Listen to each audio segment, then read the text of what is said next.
Hind officers में वो विषय नहीं आपका स्वागत करता हूँ वो विषय लेक्चर्स के एक और मस्त और धमाकेदार वीडियो में। दोस्तों आज की इस वीडियो में हम जो टॉपिक लेकर आए हैं वो क्लास 10th मैथ से रिलेटिव होगा। ठीक दोस्तों आज की जो हमारी क्लास होगी वो वेरी मोस्ट और इम्पोर्टेंट होने वाली है। दोस्तों जैसे कि आपको पता होगा कि हमारा जो चैप्टर है वो वास्तविक संख्या चल रहा है और आज की जो क्लास होगी वो एकदम बेसिक क्लास होगी। दोस्तों आज की इस क्लास से आप बोर्ड एग्जाम के लिए 5 नंबर पक्का करके जाओगे, ये वो भी भाई का आपसे वादा है। आप मैथ में आज की क्लास से 5 नंबर 100% पक्के करके लेके जाओगे। ठीक दोस्तों, तो दोस्तों आज की क्लास का पार्ट नंबर 2 होने वाला है, जिसमें हम जो हमारा चैप्टर नंबर 1 चल रहा है उसको हम पूरी तरह समाप्त कर देंगे और नेक्स्ट वीडियो में हम बहुपद को स्टार्ट कराएंगे। ठीक दोस्तों, तो दोस्तों बिना देरी के टॉपिक को स्टार्ट करते हैं।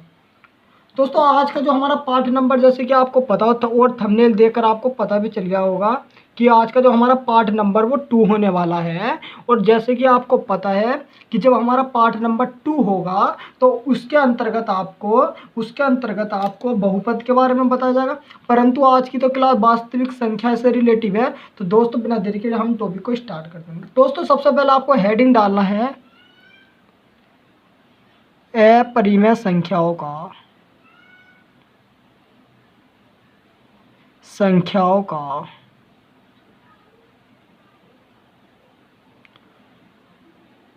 पुनर्ब्रह्मण।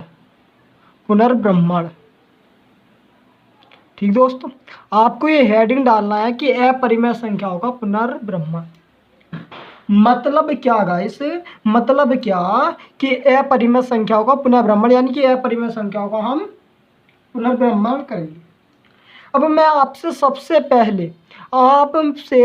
सबसे पहले पूछना चाहूँगा कि जो अपरिमेय है, आखिरकार अपरिमेय संख्या होती क्या है। कि बहुत टीचर बता देते हैं कि अपरिमेय संख्या ये परिमेय संख्या होती है। क्या होती है अपरिमेय संख्या? तो दोस्तों मैं आपको अगर मोटे तौर पर बताऊं तो अपरिमेय संख्या वे संख्या होती है जिनको P/Q के रूप में नहीं लिखा जा सकता। अपरिमेय संख्या वे संख्या होती है जिनको P/Q के रूप में नहीं लिखा जाता है, वे अपरिमेय संख्या कहलाती है। अब देखो एग्जाम्पल ले लेता हूं मैं अपरिमेय संख्याओं के। देखो जैसे अगर हमें रूट वाली ले लूँ तो √2 अपरिमेय, √3, √5। देखो गाइस रूट में से मतलब जो वर्गमूल करके बाहर आ सकता है वो परिमेय होगा। मतलब किस प्रकार, अगर मैं गाइस √4 को कहूँ तो क्या ये परिमेय या अपरिमेय? तो आप कहोगे परिमेय है, यो परिमेय, यो अपरिमेय नहीं, ये तो अपरिमेय का एग्जाम्पल। तो यो हमारा परिमेय क्यों? क्योंकि इस √4 के जब हम टुकड़े करेंगे तो 2 × 2 यानी कि जो 4 है वो वर्गमूल होता है किसका? 2 का, इसलिए 2 हमारा परिमेय है। अभी मैं आपको बताऊंगा परिमेय और अपरिमेय के बारे में। तो मैं अपरिमेय का आपको कुछ उदाहरण दे रहा हूँ। और जैसा √7 होता है, या पाई आपसे पूछ ले तो पाई भी होता है। और यह देखो और दशमलव में 0.10 है, उसके बाद 2 0 फिर 10, यानी कि इसमें जो ये अंक जो रिपीट होते रहते हैं, आगे को चलते रहते हैं। देखो यहाँ 110 था, यहाँ 110 हो गया, और यहाँ 1110 हो गया, फिर यहाँ 4 0 फिर 10 हो गया। मतलब इस प्रकार चलते रहे, तो ये भी हमारी क्या है? अपरिमेय संख्या। तो दोस्तों मैं उम्मीद करता हूँ कि आप इस अपरिमेय संख्या को अच्छी तरह समझ गए होंगे। अब गाइस अब दोस्तों मैं तुमसे पूछूं क्या कि परिमेय संख्या क्या होती है। तो क्या हमें अपरिमेय तो पता चल गया कि अपरिमेय संख्या वे संख्या होती है कि जिन्हें P/Q में नहीं लिखा जा सकता। एग्जाम्पल ये रहे। तो परंतु मैं कहूँ कि परिमेय संख्या क्या होंगी, तो मेरे प्यारे साथियों अगर मैं तुम्हें बताऊं कि जो परिमेय संख्या वे संख्या होती है जिन्हें P/Q के रूप में लिखा जा सकता है, जिन्हें P/Q के रूप में लिखा जा सकता है, वे संख्या कहलाती है हमारी परिमेय संख्या। और अपरिमेय संख्या वे संख्या कहलाती है जिनको P/Q के रूप में नहीं लिखा जाता। ठीक, चलो अब जिन्हें P/Q के रूप में लिखा जाता, देखो किस प्रकार एग्जाम्पल लेंगे। जैसे हमारा 1/2 हो गया, 3/2 हो गया। मैंने कहा कि 2 परिमेय, हाँ 2 परिमेय, इसके बटे में हम 1 लिख सकते हैं। मैंने कहा क्या 0 परिमेय, हाँ 0 परिमेय, इसके बटे में भी हम 1 कुछ भी लिख सकते हैं। और क्या 5 और 7 9 11 13 हो गया 5/, ये सब परिमेय संख्या है। ये जो संख्या है ये हमारी सभी क्या है, परिमेय संख्या है।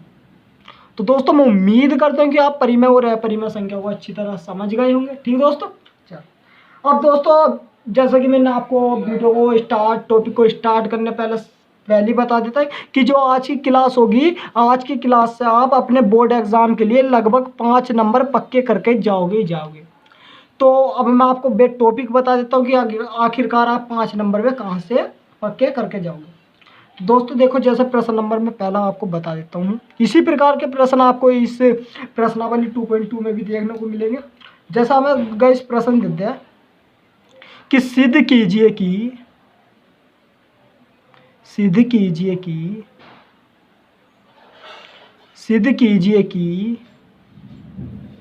√3 एक अपरिमेय संख्या है, अपरिमेय संख्या है। यह हमें सिद्ध करना है कि जो हमारा √3 है वो एक हमारा अपरिमेय संख्या है। यो टॉपिक आपके एग्जाम में पूछा जाएगा। तो दोस्तों आपके एग्जाम और पॉइंट से ये जो टॉपिक है वो मोस्ट है और इम्पोर्टेंट। तो दोस्तों देखो किस प्रकार सिद्ध करेंगे। हम आपको एकदम हलवा माध्यम से बताएंगे, एकदम बेसिक ट्रिक बताएंगे, कोई आपके लिए कोई भारी टॉपिक नहीं होने वाला है।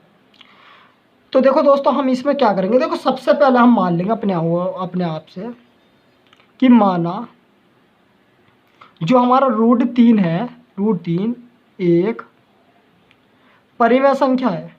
मैंने अपनी ओर से मान लिया कि जो √3 है वो एक हमारा परिमेय संख्या है।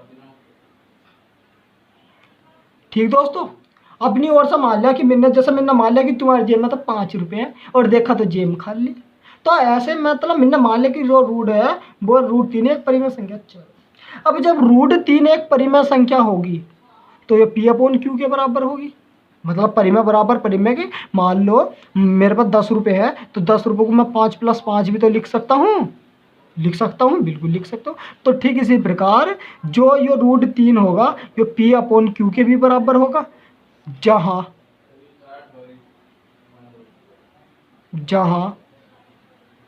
जो गाइस हमारा √3 जो √3 नहीं, एक पॉइंट, हाँ जहाँ हमारे गाइस जो P/Q होते हैं ना, ये हमारी होती सह अभाज्य संख्या।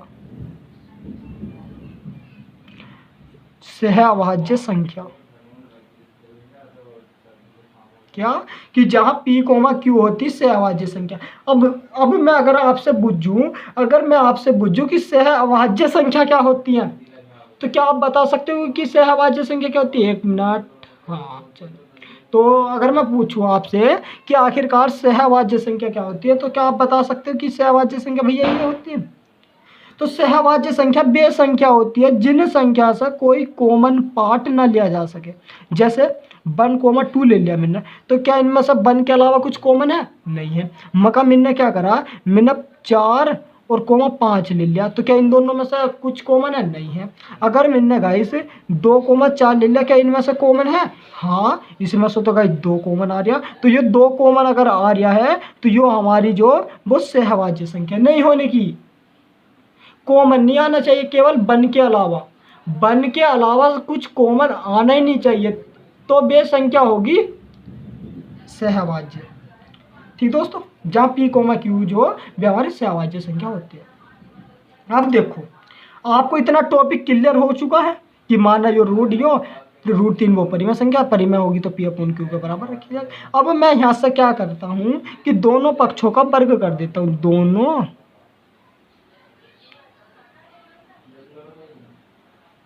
पक्षों का वर्ग। मैं क्या करता हूँ, ये दोनों पक्षों का वर्ग कर देता हूँ। जब मैं गाइस दोनों पक्षों का वर्ग करूँगा तो ये जो P/Q है इसका भी वर्ग होगा, तो P का हो जाएगा P² अपॉन Q का हो जाएगा Q² और बराबर √3 का हो जाएगा 3। अब रूट 3 का वर्ग 3 होता है, मतलब रूट के अंदर जो संख्या लिखी होती है वो ही उसका क्या होता है, वर्ग होता है। देखो किस प्रकार, मैं आपको यहाँ पे एग्जाम्पल लेकर बता देता हूँ। बहुत सारे एग्जाम्पल लूंगा कि अगर गाइस में पूछूँ आपसे, रुक जाओ, देखो पन्ना कोई खाली तो है नहीं तरफ कार्य के लिए, तो हमने छोटा सा बस यही उठा लिया कि अगर मैं गाइस पूछूँ आपसे कि रूट 2 का वर्ग कितना होगा, रूट 2 का वर्ग कितना होगा, 2। मैं कहूँ रूट 5 का वर्ग कितना होगा, 5। मैं कहूँ रूट 100 का वर्ग कितना होगा, आप कहोगे 100। मतलब क्या, अगर मैं कहूँ आपसे रूट 59 का वर्ग कितना होगा, आप कह दोगे तो 59। अगर मैं कहूँ रूट 30 का वर्ग कितना होगा तो 30 होगा। अगर मैं कहूँ आपसे रूट 15 का वर्ग कितना होगा तो 15 होगा। अगर मैं कहूँ आपसे रूट 37 का वर्ग कितना होगा तो 37 होगा। अगर मैं कहूँ आपसे रूट 40 का वर्ग कितना होगा तो 40 होगा। तो इस प्रकार हो जाते हैं वर्ग, यानी कि रूट के अंदर जो संख्या होती है उसी का वर्ग वो संख्या होती है। ठीक दोस्तों, तो दोस्तों मैं उम्मीद करता हूँ कि आप ये वाला टॉपिक जो समझ गए होंगे। तो ये हो गया। अब यहाँ देखो गाइस क्या होगा कि ये जो क्यू है इधर भाग में है, पी के भाग में, तो ये पी के भाग से इधर चला जाएगा गुणा में। तो जब गुणा में चला जाएगा तो पी स्क्वायर बराबर कितना आ जाएगा, 3 इंटू क्यू स्क्वायर। 3 इसको गाइस में इक्वेशन फर्स्ट बना लेता हूँ, यानी कि समीकरण नंबर फर्स्ट बना लेता हूँ। अब मैं गाइस क्या करूँ, इस 3 को इसके बटे में, जैसे क्यू इसके इधर गुणा में आ गया तो जो 3 भी तो इधर गुणा में, तो ये जब 3 इधर गुणा में है तो ये इधर इसके भाग में आ जाएगा। तो देखो किस प्रकार कि पी स्क्वायर अपॉन 3 और बराबर गाइस क्यू स्क्वायर। अतः इतना टॉपिक आपकी समझ में हो गया। यहाँ वर्ग हो गया, जो क्यू इधर गुणा में पहुंच गया, अब ये 3 इधर बटे में आ गया। अब यहाँ से गाइस हम क्या कह सकते हैं कि अतः है, देखो यहाँ से स्पष्ट है कि अतः है कि जो पी स्क्वायर है, पी स्क्वायर में इस 3 का भाग जा रहा है, तो अतः पी स्क्वायर में 3 का भाग जाता, तब जो पी होगा, अब जब पी स्क्वायर में जा रहा है तो तब पी में भी 3 का भाग जाएगा। ठीक दोस्तों, अब देखो किस प्रकार, वो भैया तो आपको एकदम हलवा माध्यम से बताएंगे। ठीक मेरे प्यारे रसगुल्लों की दुकान की पुड़िया। तो देखो यहाँ समझो किस प्रकार, मान लो अगर मैंने पी का मान जो वो 9 था हमारा, ऐसे मान लिया, मैं मान लिया था जैसा 5 रुपये जेम में देखा तो जेम खा लिया, तो ऐसे मैंने मान लिया पी बराबर 9 है। अब जब पी बराबर मैंने 9 मान लिया, तो अगर मैं 9 में 3 का भाग दूँ तो अच्छा कहाँ से चली आ गई, 3 बार। अगर मैं इस 9 का ही वर्ग कर देता हूँ, कर दो 9 का वर्ग, 9 का वर्ग 81 होता है बटे 3। तो अगर मैं 81 से इसे भाग दूँ तो 27 बार चली आएगी। 3 दूना के 6 और कितना बचा, 3 दूना के 6, 3 दूना के 6 2 बचा और 21 हो गया, 3 7 का 21, यानी कि 27 बार चला गया। तो देखो क्या कि पी के मान में भी 3 का भाग जा रहा है, पी स्क्वायर के मान में भी 3 का भाग जा रहा है। और यहाँ से भी तो यही मैंने आपको बताया कि अतः पी स्क्वायर में 3 का भाग जा रहा है, इस 3 का भाग इस पी में, पी भी स्क्वायर में जा रहा है, तो तब पी में भी 3 का भाग जाएगा। तो ये तो मैंने कैसे लिखवाया, देखो क्या है कि ये पी स्क्वायर में 3 का भाग जाता है, तब पी में भी 3 का भाग जाएगा। जैसे मैंने 9 लिया था तो 9 में भी 3 का भाग जाता है, अब मैं 9 का वर्ग कर दूँ 81, तो 81 में भी 3 का भाग जाएगा। ठीक दोस्तों, चलो तो दोस्तों मैं उम्मीद करता हूँ कि आप यहाँ तक टॉपिक को अच्छी तरह समझ गए होंगे। अब देखो यहाँ आपको क्या कर लेना, देखो हमने पी में भाग जा रहा था 3 का, तो हमें यहाँ पी बराबर मान लेना अपनी ओर से 3c। जब 3c जा रहा, अब देखो मैं क्या कर दूँ, दोनों पक्षों का यहाँ भी वर्ग कर दूँ, दोनों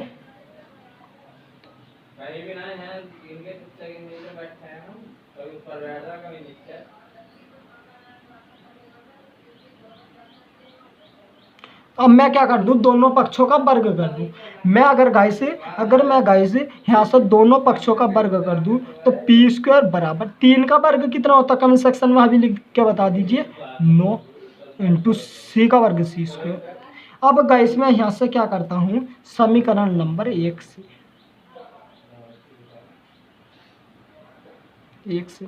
इस पी का मान जो आया था यो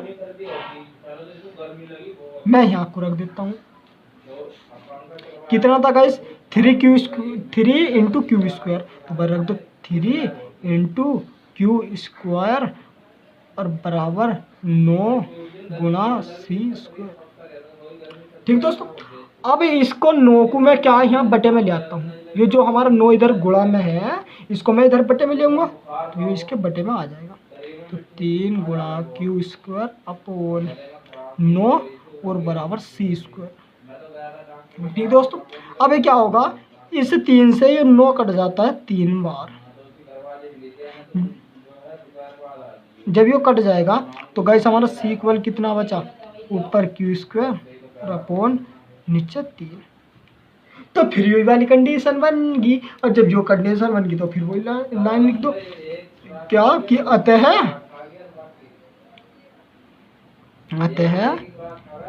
क्यू स्क्वायर में तो 3 का भाग जाता है, क्यू स्क्वायर में 3 का भाग जाता है, तब क्यू में भी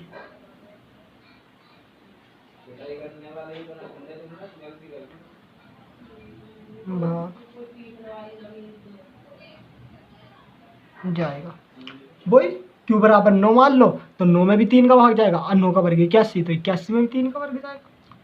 ठीक दोस्तों, चलो अब इसके बाद क्या करो, क्यू में जा रहा था तो क्यू बराबर मान लो 3, पहले 3 सी मानना था ना, पी बराबर आपका डी मान लो।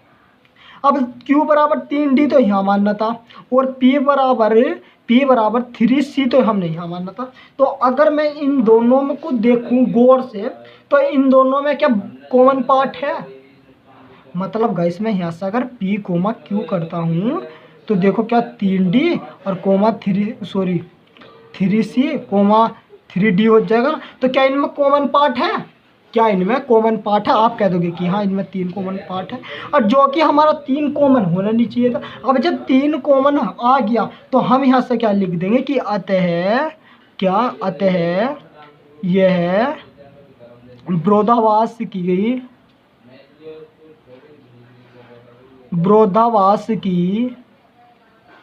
स्थिति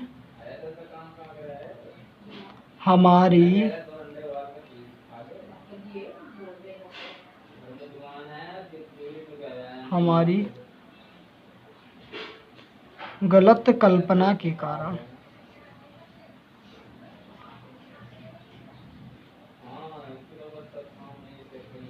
कारण हुई है।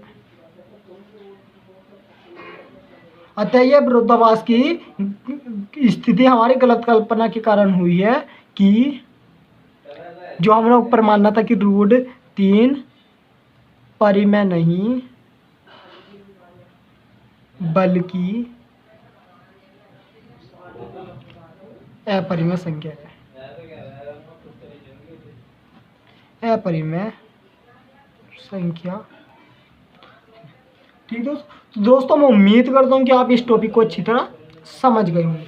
दोस्तों अगर आपके बोर्ड एग्जाम में आता है √3 तो आप कर दोगे, अगर मैं ये √3 की जगह √2 दे देता तो क्या आप हल नहीं कर सकते, बिल्कुल कर लेते। जहाँ 3 वहाँ 2 तो रखना था, और जहाँ 3 का वर्ग खोलना था वहाँ 2 का वर्ग खोलते। तो अगर आपके एग्जाम में √2 आ जाए तो आप कर लोगे, √6 आ जाए तो आप कर लोगे। ठीक तो दोस्तों अब देखो हम नेक्स्ट प्रश्न की ओर चलते हैं। एक मिनट,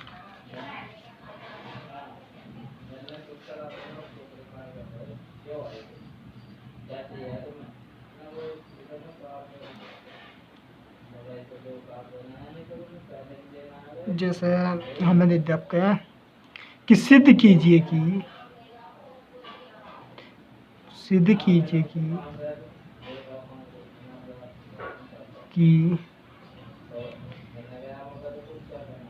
3√2 एक अपरिमेय संख्या है, परिमेय संख्या।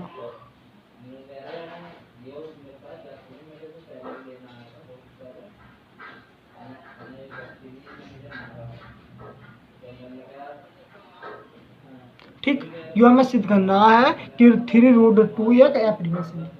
दोस्तों सिद्ध करने के लिए आपको फर्स्ट स्टेप वही भैया का पहला कैप्सूल तो पता है कि जो हमें सिद्ध करना है उसको परिमेय मान लेना है। मान लेना कि तुम्हारी जेब में 5 रुपये, मान लिया हमने तो है ही नहीं, पर खाली पड़ी जेब, देख लो चेक कर लो ना, बाजी की जेब में तो 100 का नोट भी पड़ा रहा, कोई बात ना, मैंने तो 200 मानने बताओ हैंगे 200, 100 के नोट तो पड़ा। आप दिखाओ 200 कहाँ, तो मैंने मान लिया अच्छा 200 ही पड़े, 500 दिखाओ 500 कहाँ, तो मैंने मान लिया कि माना 3√2 एक, हंसी उठ रही क्या बात, माना 3√2 एक परिमेय संख्या है। परिमेय, ठीक मेरे प्यारे रसगुल्लों की दुकानों की पुड़िया, परिमेय संख्या। अब जब 3√2 एक परिमेय संख्या होगी तो इसको मैं P/Q के बराबर रख सकता हूँ क्या? बिल्कुल रख सकता हूँ, बिल्कुल रख सकता हूँ, बिल्कुल रख सकता हूँ कि जब √3 जो परिमेय है तो P/Q के बराबर होगी, जहाँ P, Q क्या होंगे हमारी सह अभाज्य संख्या। तो अब तो आपको पता है कि सह अभाज्य संख्या क्या होती है, संख्या होंगी है, ठीक। अब जहाँ P, Q जो सह अभाज्य संख्या, अब मैं यहाँ गाइस क्या करूँ कि दोनों पक्षों का वर्ग कर दूँ, दोनों पक्षों का वर्ग करने, अब मैं क्या करूँ यहाँ से दोनों पक्षों का वर्ग कर दूँ। अब जब मैं गाइस यहाँ से दोनों पक्षों का वर्ग कर दूंगा, जब मैं गाइस यहाँ से दोनों पक्षों का वर्ग कर दूंगा तो इधर P/Q का भी वर्ग हो जाएगा, यानी कि P का वर्ग P और Q का वर्ग Q बराबर, अब इस 3 का कितना 3√2 का वर्ग, तो कितना हो जाएगा गाइस 3 का वर्ग 9 और गुणा √2 का वर्ग तो 2, कितना आ गया P²/Q² बराबर 9 दूना का 18, कितना होगा गाइस 18।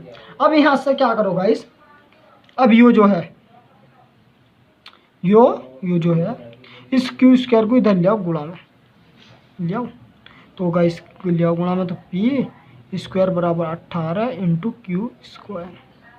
इसको गाइस मैंने मान लिया इक्वेशन फर्स्ट, यानी कि समीकरण नंबर फर्स्ट मान लिया।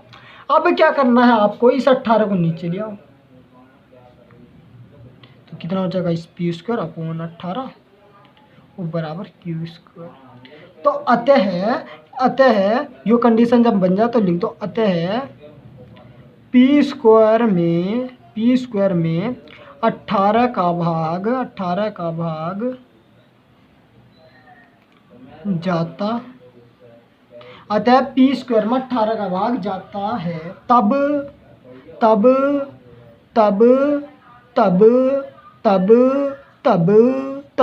क्या P में भी 18 का भाग जाएगा, भाग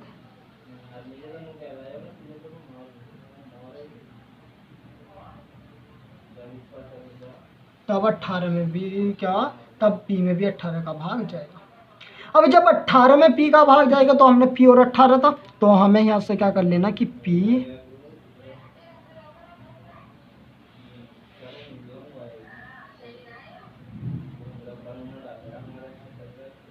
18, हमें P बराबर 88 फिर मान लिया कि आपका 500 रुपये है, 500 तो दिखा दो, 200 का नोट ही तो पड़ा था जेब में, 500 तो है ही ना, तो मान लिया। अब क्या करो यहाँ से दोनों पक्षों का वर्ग कर दो, दोनों पक्षों का वर्ग, दोनों पक्षों का वर्ग कर देंगे तो इधर P² हो जाएगा, 18 का वर्ग 324 × C का वर्ग C²। अब क्या करो समीकरण 1 से, अब क्या कर दो समीकरण नंबर 1 से, समीकरण नंबर 1 से हम क्या करेंगे गाइस, यहाँ से देखो समझो, समीकरण नंबर 1 से P का जो मान था इसको यहाँ रख देंगे, तो रख दो, तो कितना था 18 × Q² बराबर 324 × C², ये तो था। अब इसको यहाँ ले आएंगे बेटे में, अरे तेरी जीत मेरी हार, तेरी हार मेरी जीत, है ये कैसी रीत, है नहीं दोस्तों। तो देखो क्या हो जाएगा, तो यो 324 बटे में आ गया। अब जब यो बटे में आ गया तो यो हिस्सा कट जाएगा कितनी बार, 18 बार, क्योंकि 18 का वर्ग 324 था। अब जब 18 का वर्ग 324 था तो 18 बचा, कट गया क्योंकि 18 से 324 18 बार। तो अब क्या बचा गाइस हमारा, क्यू स्क्वायर अपॉन 18, और इधर बचा हमारा गाइस सी स्क्वायर, यही तो बचा गाइस। तो बस यहाँ से भी हम आते हैं,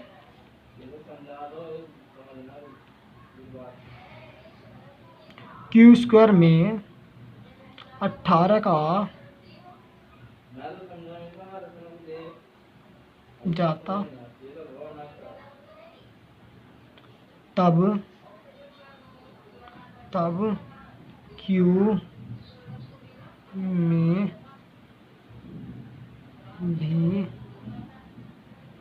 18 का भाग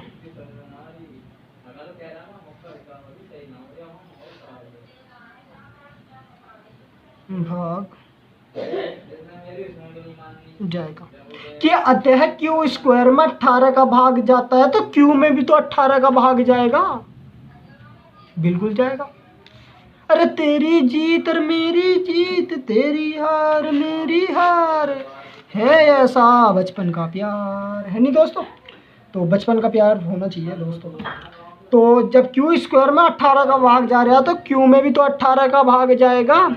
अब जब 18 क्यू में 18 का भाग जाएगा तो हमें क्यू बराबर क्या मान लेना है, 18D, और हमने पी बराबर मानना था 18C।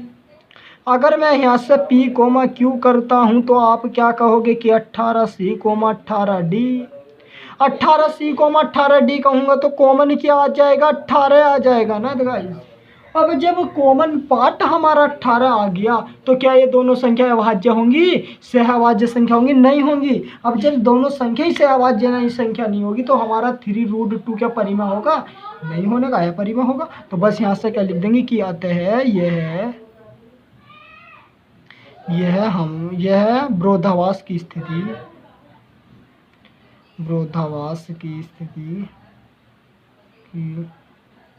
स्थिति हमारी गलत कल्पना के कारण हुई है, गलत कल्पना के कारण हुई,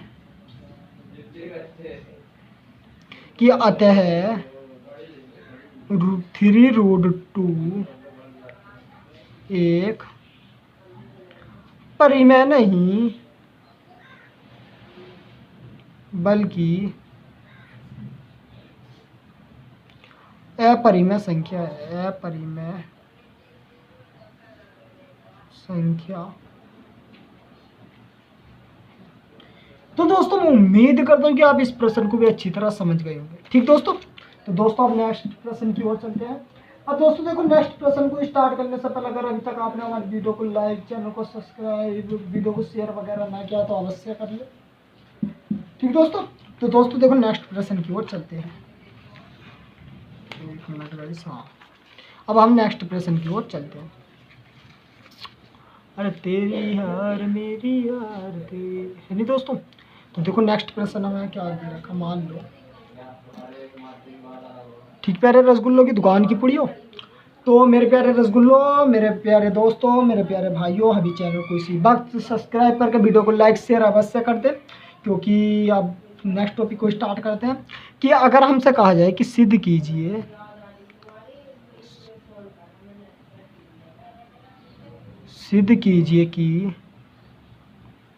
कि 6 + √3 एक इस प्रकार की संख्या जो रहती है अपरिमेय रहती, तो हमें सिद्ध करना है कि 6 + के √3 एक अपरिमेय संख्या है, अपरिमेय संख्या। ये गाइस हमें सिद्ध करना है कि जो 6 + के √3 है वो एक हमारा गाइस अपरिमेय संख्या। तो जब हमें सिद्ध करना तो सबसे पहला टॉपिक तो आप रट लो, रट क्या था कि जे में 5 रुपये, जे में 5 रुपये क्या थे, कि मान लेना है कि माना 6 प्लस के रूट 3 एक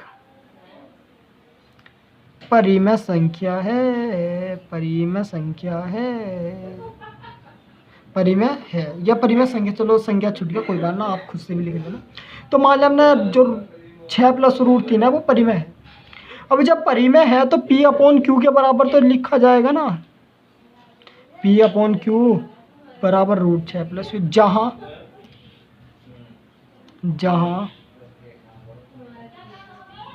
P कोमा क्यू जो वे हमारी सह अभाज्य संख्या होंगी, सह अभाज्य संख्या, जहाँ ये जो हमारी सहभाज्य संख्या। अब जब ये हमारी सहभाज्य संख्या है, चलो अब मैं यहाँ क्या करता हूँ, इन दोनों पक्षों का वर्ग कर दूँ। चलो मैं वर्ग अभी नहीं कर रहा, मैं यहाँ वर्ग अभी नहीं कर रहा, क्या कर दूँ वर्ग वो बताओ आप अपनी मर्जी से। चलो तो यहाँ मैं वर्ग नहीं करता हूँ, पहले मैं क्या करता हूँ, इसे इधर ले आऊँ, इस वाले को मैं इधर ले आऊँ, इस वाले 6 जो है हमारा यो 6 इधर प्लस का ही तो है, इसको मैं इधर ले आऊँ माइनस में। ये 6 जो प्लस का है मैं इसको इधर तो लेकर आ रहा माइनस का, तो कितना हो जाए P अपॉन क्यू, और माइनस का कितना हो जाए, जो प्लस का 6 था इधर बराबर से इधर प्लस का, तो इधर आकर माइनस के 6 हो जाए, तो माइनस के 6 बराबर रूट। सही है। चलो आप क्या करोगा, इसके बटे में 1 होगा, तो इसका अगर मैं एलसीएम लूँ तो क्यू यहाँ पर। अब इधर तो हमारा P बचा और माइनस 1 से भाग देंगे, क्यू बार क्यू की होगी तो 6 क्यू बराबर रूट 3। इतना गाइस अगर टॉपिक समझ में आ गया तो समझ लो तुमने ऐसा सिद्ध करते कि रूट 6 प्लस 3 जो है एक परिमेय संख्या। अगर यहाँ तक तुम्हें समझ में ना आया हो, बहुत से बच्चे सोच रहे होंगे कि यार भैया ना यो तो हमें पता चल गया कि 6 को अगर हम इधर लेंगे तो 6 माइनस, तो ये कैसा आ गया। देखो इसके बटे में जो वो 1 था, और जब इसके बटे में 1 था तो 1 और क्यू का जो एलसीएम वो क्यू आपका। अब इस क्यू से इस क्यू को भाग दी जाएगी तो कट जाएगा, एक बार जाएगा, और उसे 1 की गुणा इस P के साथ होगी तो P का ना P माइनस, तो बीच में माइनस। अब इस 1 से इस क्यू को भाग दी गई होगी तो क्यू बार गई होगी। अब जब क्यू बार गई होगी तो क्यू की गुणा हमारी 6 से होगी, तो 6 क्यू बार बराबर लो। अब देखो यहाँ से समझो, यहाँ देखो आपके लिए पॉइंट ऑफ समझने वाला है कि जब हम क्या करेंगे, परिमेय संख्या है कोई, मान लो परिमेय संख्या है। देखो यहाँ अभी मैं आपको कुछ बेस बता रहा हूँ कि मान लो हमारी कोई परिमेय संख्या है, वो परिमेय संख्या हमारी 5 है, और इस 5 में से मैं कोई परिमेय संख्या 3 को घटा लिया, तो घटाने पर हमें क्या मिलेगा 2। क्या 2 भी परिमेय है? हाँ परिमेय है। क्या 2 भी परिमेय है? बिल्कुल परिमेय। अगर मैंने कहा कि मान लो मैंने कोई परिमेय संख्या ले ली 1/2 ले ली, और 1/2 में से मैंने 5 को घटाने लग गया मैं, तो इसके बटे में 1 हो गया, इसका एलसीएम लेगा जाएगा 2, तो 2 और माइनस 2 5 10, यानी कि कितना आएगा इस माइनस के 9/2। यो भी परिमेय है? हाँ परिमेय। तो गाइस यहाँ से मैं आपको यह बताना वाला हूँ कि जो P भी तो परिमेय थी, और माइनस 6 इंटू क्यू भी परिमेय थी, तो परिमेय से परिमेय को घटेगा, यो भी परिमेय, यो भी परिमेय, यो भी परिमेय, यो भी परिमेय, यो भी परिमेय, यो भी परिमेय। तो जब परिमेय में से परिमेय को घटाऊंगा तो हमें क्या मिलेगा, परिमेय मिलेगा। जब मैं परिमेय में से मैं परिमेय को घटाऊंगा तो हमें परिमेय मिलेगा, और अपॉन नीचे क्यू परिमेय है ये। तो जब परिमेय अपॉन परिमेय से हमें जब हम परिमेय संख्या में से परिमेय संख्या को घटा रहे हैं तो हमें परिमेय मिलेगा। तो क्या परिमेय बराबर अपरिमेय क्या हो जाएगा, मुझे वो बता दो।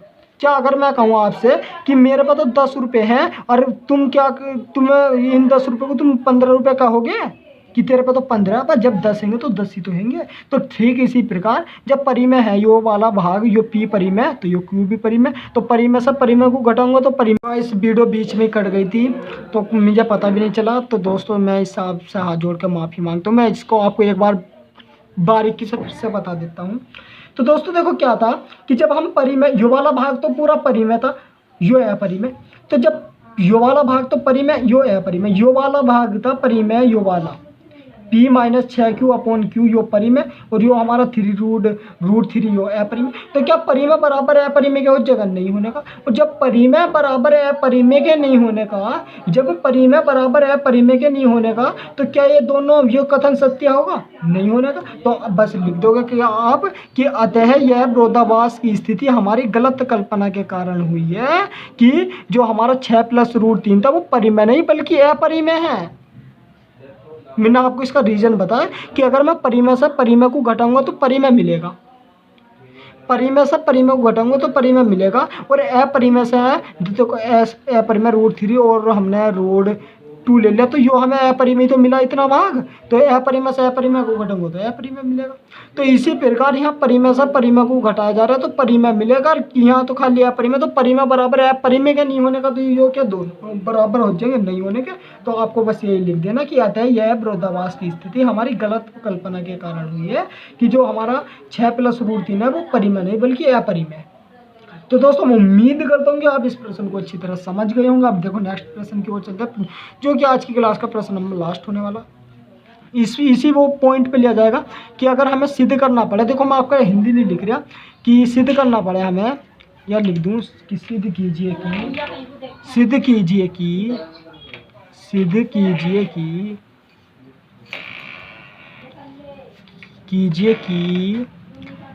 कीजिए कि जो हमारा 2 + √3 है, 2 + √5 ले लो आपका, यहाँ 5 है, 2 + √5 कि हमें दिया कि सिद्ध कीजिए कि √2 + √5 सॉरी 2 + √5 जो हमसे कहते हैं कि क्या है कि एक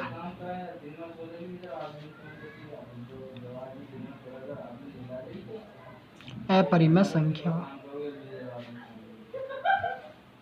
है। तो अगर हमें, तो देखो सबसे पहला कैप्सूल तो पता है कि मान लेना है क्या कि 2 + के √5 क्या है, एक परिमेय संख्या है।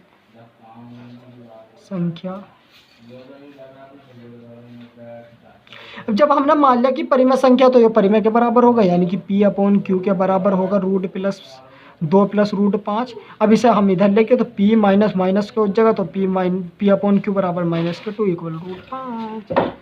अब यहाँ से देखो इसके बटे में 1 एलसीएम लेंगे तो Q इसका एलसीएम आ गया गाइस, और P एज इट इज, इधर हो गया हमारा 2Q और बराबर √5। तो फिर वही कंडीशन आ गई, ये हिंदी आपको खुद से लिखनी है कि जब परिमेय से परिमेय को घटाया जाएगा तो परिमेय मिलेगा, और इधर हमारा अपरिमेय, तो क्या गाइस परिमेय बराबर हमारा अपरिमेय के, वो जो परिमेय नोट परिमेय होगा अपरिमेय के, नोट इक्वल होगा अपरिमेय के। मतलब क्या कि 100 रुपये बराबर 500 रुपये के थोड़ी होंगे, 5 नोट होंगे जब तो होंगे। तो ठीक इसी प्रकार, तो बस इसकी आप हिंदी लिख लेना आपने आपसे कि यह विरोधाभास की स्थिति हमारी गलत कल्पना के कारण हुई है कि जो हमारा 2√5 था वो परिमेय नहीं बल्कि अपरिमेय। ठीक दोस्तों, तो दोस्तों बस आज की वीडियो में इतना ही। मैं उम्मीद करता हूँ कि आपको यह वीडियो अच्छी तरह पसंद आई होगी, तो वीडियो को लाइक शेयर वगैरह आपसे कर दें। ठीक दोस्तों।